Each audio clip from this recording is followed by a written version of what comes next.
bare mai nasara bai da masallaci daya wanda shine masallaci takamaimai wanda shine masallacin sallar shi duk inda sallah ta kama shi ce yake sallah.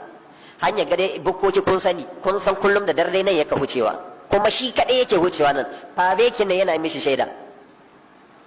In yana tunanin wani halaka billahi lazi da bai haka ba, ya san abin da yake yi. Yana daga cikin shi masallaci wanda malam ke bada sallah, malam Yahya shugaba marigayi Allah ji kanshi da gafara.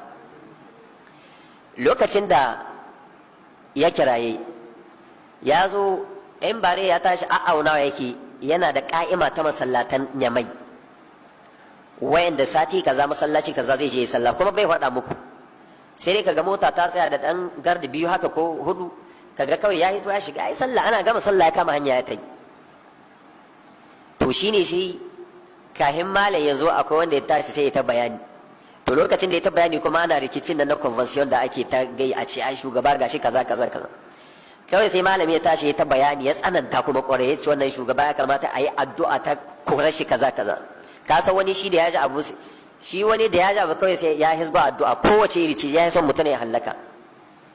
Shikenan yana yi ya ce min wallahi, ya ce sai kusan gab da zan gamawa malam ya kusa zuwa ya hudu ba, ya ce wallahi kawai sai huska shi ta zo daidai ga bare mai nasara.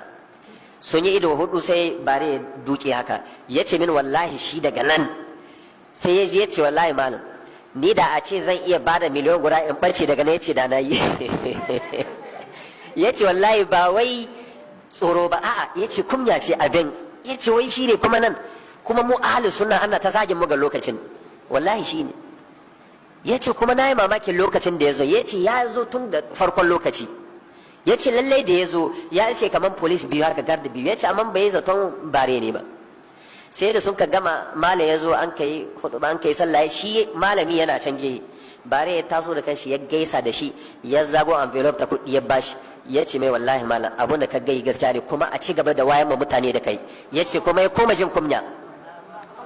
To ka duba saboda Allah, kai ji fa shugaba ne wani ƙasa jama'a.